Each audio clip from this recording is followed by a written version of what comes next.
Are you looking for some quick and easy weeknight meals?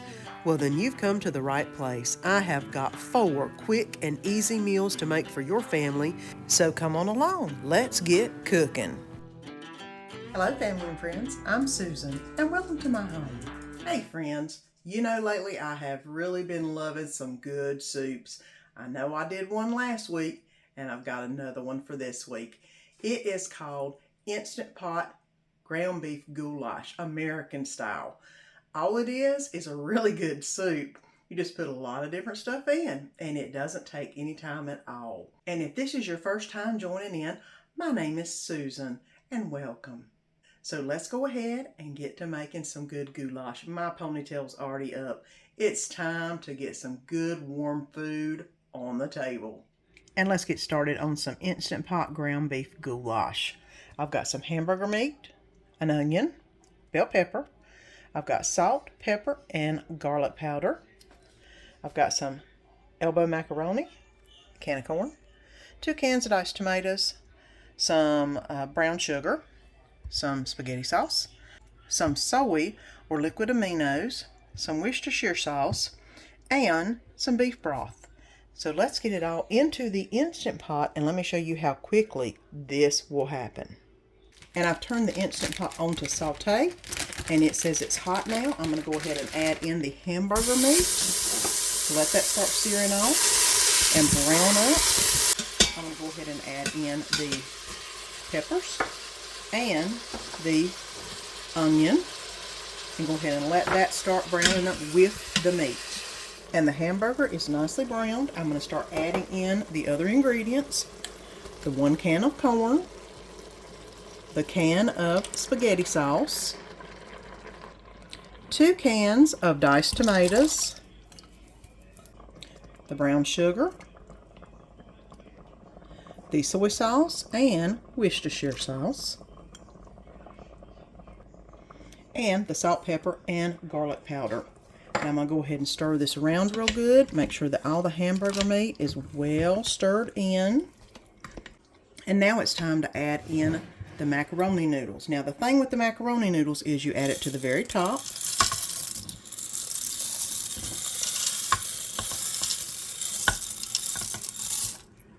I'm going to go ahead and push it down a little bit, but not stir it. Do not stir it in. And then you put the beef broth on top.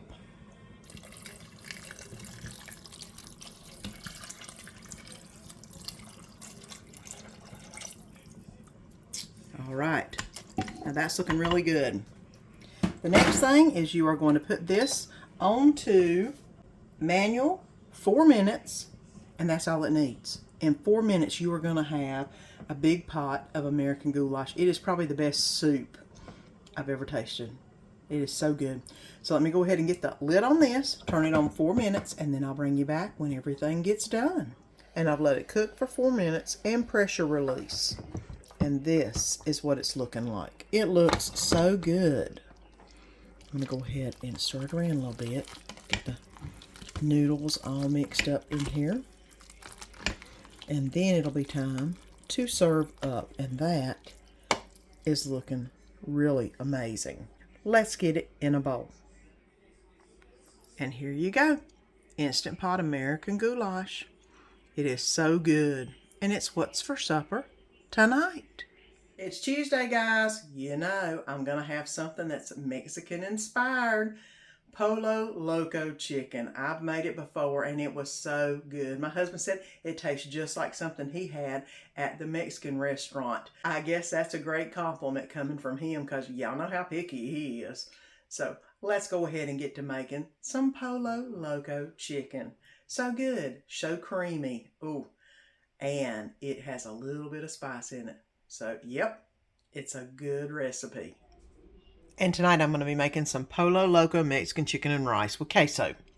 I've got some olive oil, some tomato bouillon, adobo, some yellow rice, some queso, some chicken. I need to add a little bit of water and milk to the mix, but other than that, I've got everything I need to make some amazing Polo Loco Chicken. And I've gone ahead and instead of having chicken breast, I've got chicken tenders. I've got 5 pieces of chicken tender. I'm going to go ahead and dab off any of the wetness. Now that that's nice and dry, I'm going to go ahead and add some of the Goya adobo to both sides. Now these are ready to go into the frying pan, which I have put the oil in and turned on to a medium-high to get it warm enough to put these in. I'm going to go ahead and put each of the chicken breast in. And I'm going to go ahead and brown these on both sides until they get done. Got the chicken nice and browned up. It says you're supposed to cut it up into small bite-sized pieces. I'm doing it in whole chickens this time. And whole tenders. I'm going to go ahead and add in the yellow rice. 1 teaspoon of the tomato Knorrs. 2.5 cups of water. And this is why you only need to get the chicken brown a little bit on each side, because it's going to continue cooking in the water. Like I said, it says to cut up into small pieces. I did that the first time. I'm doing a little different this time and see how it tastes.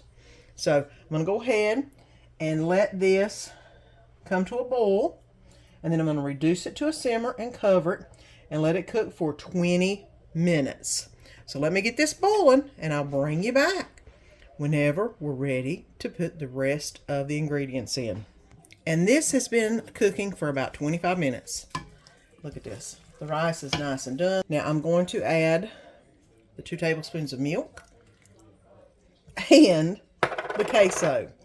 The last time I made this, I added the whole thing of queso. I realized really quickly that you're only supposed to add probably about 1/4 of it. So I'm going to add,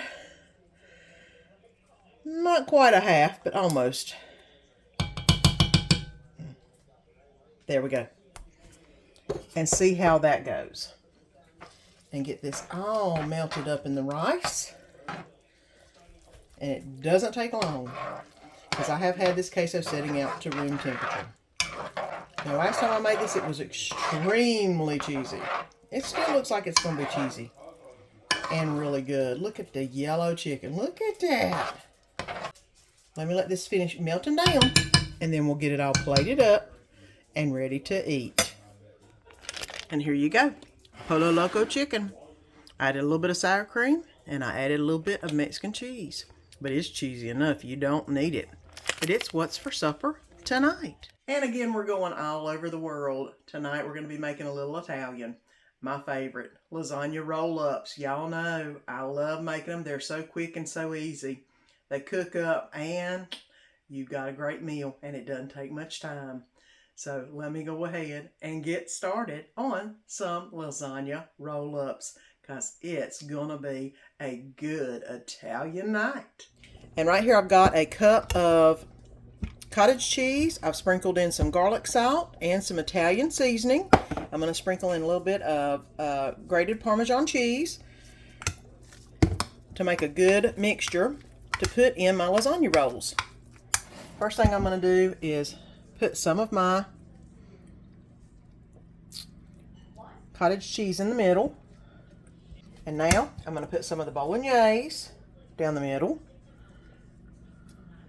A little sprinkle of mozzarella, which do this. And now I'm going to roll. I'm going to put some pasta sauce in the bottom of the dish. And I'm going to put the rolls into the dish. Okay, all of them are rolled up. What I'm going to do next is go ahead and put the rest of the bolognese on top. I'm going to add some more of the spaghetti sauce, the traditional from Aldi, on the top,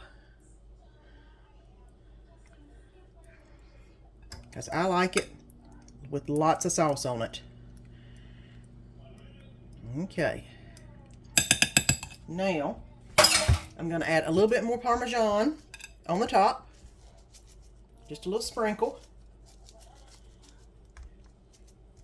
And mozzarella. And all we need is for this mozzarella to melt down real good.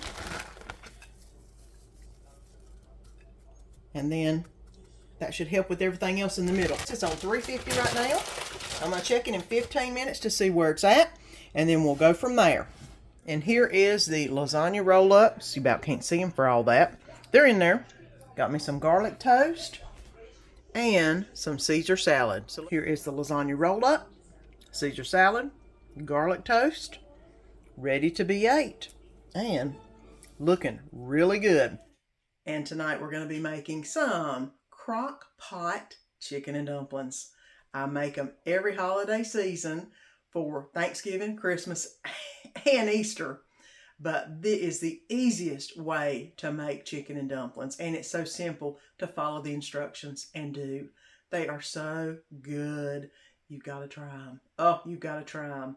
So come on, let's get to making some of the best good Southern cooking there is. Some Crockpot chicken and dumplings. Trust me, you will love them. And it's actually Thanksgiving, guys, and I'm going to be doing my chicken and dumplings, but I'm going to be doing them in the crock pot. So the first thing we're going to do, I have basically 8 cups of chicken bone broth that I'm going to be putting in the crock pot. And to this bone broth, I'm going to be adding some frozen chicken tenders, believe it or not. You could get a rotisserie chicken and you could just make some 8 cups of chicken broth, or buy the chicken broth in the containers. I went ahead and had the bone broth that I had made, so I'm going to go ahead and use it because it's extremely flavorful and so good. But I'm going to be putting in chicken tenders. I normally do about 3 chicken quarters is what I'm saying. So I'm just going to put quite a bit of chicken in this. I'm thinking about 6 tenders is what I'm thinking. 6 or 8 tenders, one or the other. It's going to be really chickeny.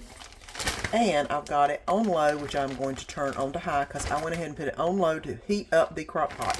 Because that's one of the things that makes a big difference is if your crock pot's already heated. I'm going to go ahead and turn it on high and let this simmer for about 2 hours. And then I'll shred that up and we'll get to the next phase of chicken and dumplings in the crock pot. And after the chicken had cooked in the crock pot for about an hour and a half, I pulled the chicken out, shredded it, and then I put it back in the crock pot to simmer until it got a little bit closer to 2 hours. The chicken's been cooking on high in the crock pot for 2 hours. I'm going to go ahead and open that up, give it a good stir. That's looking really good. Next thing I'm going to do is add the cream of chicken soup into the mix. And I'm going to give it a good stir. I have a second can of cream of chicken soup just in case. There's sometimes whenever I do one, sometimes I do 2. With this, I may need to do 2. I will find out once I get all the noodles into the pot. Now the next thing I'm going to do is make the biscuit dough. And I'm just going by my biscuit dough recipe, which is 2 cups of self-rising flour,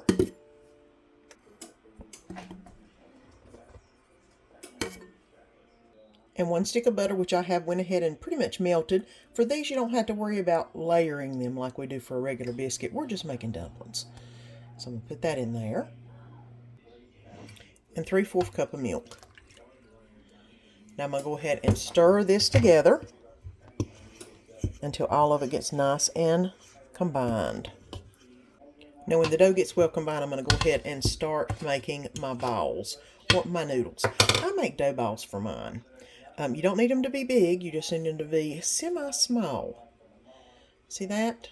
That looks really big on camera. It's not, but that's about the size you need to try to make all of them similar. And you'll wind up with bigger ones and smaller ones. But I'm going to go through this whole bowl and make dumplings, and then I'll show you what I do next. And here's the bowl full of the dumplings. Now, in order to put them in your chicken mixture, you need to do one thing.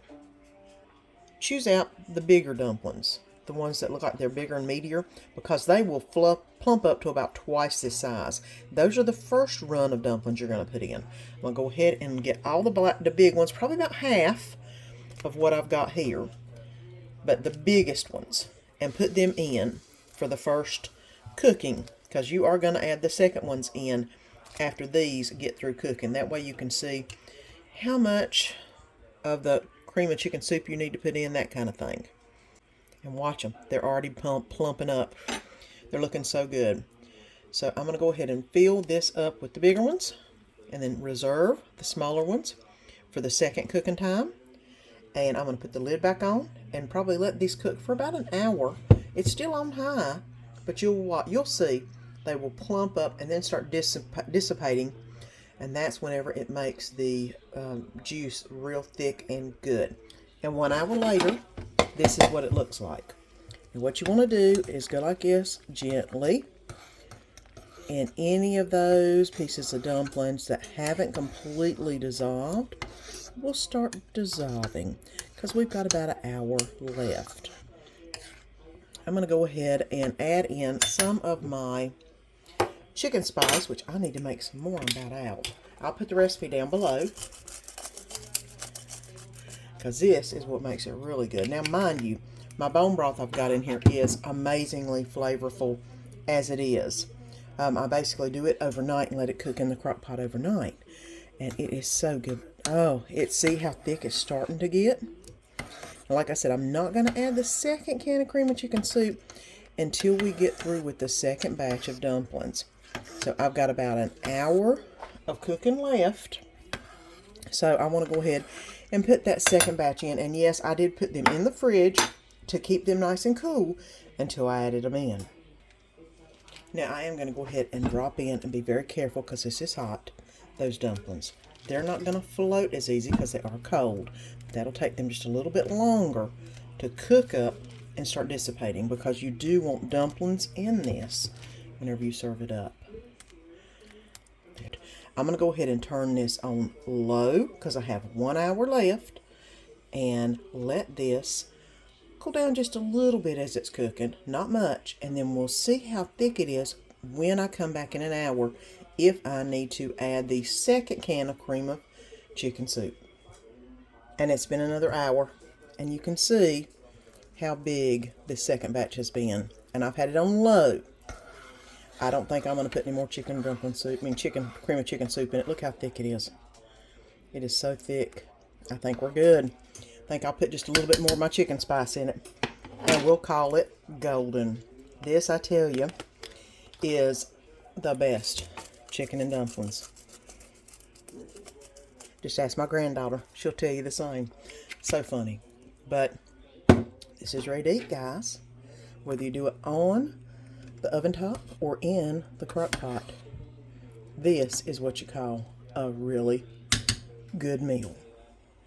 Another great week of recipes. Y'all know you just have to come back on Sundays to get 4 more to think about for your next week's meals. And of course, if you haven't already subscribed, don't forget to press that button down below and subscribe, because you know you don't want to miss any of the fun. So until next week, I hope you have a great week. See you then. Well, friends, I hope you enjoyed this video. And if you haven't already subscribed, press that button down below and subscribe so you don't miss any of the fun. And let our family be a part of your family.